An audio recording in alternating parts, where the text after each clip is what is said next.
na lang natin to. May tuwalya dyan kasi sa likod. Wow. So, yung story na to, yan?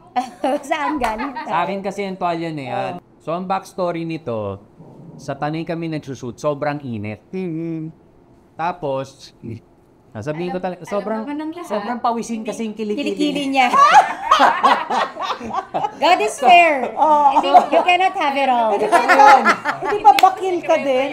Then God is fair. Yes. So, sobrang basang-basa talaga. Sabi niya, sobrang init. Hindi ko na kinakain.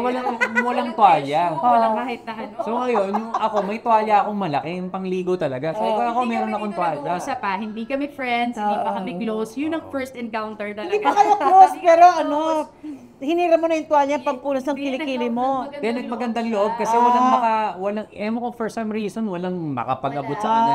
Pero ano nang hiya. So meron akong tuwalya, yun yung pinampunas niya.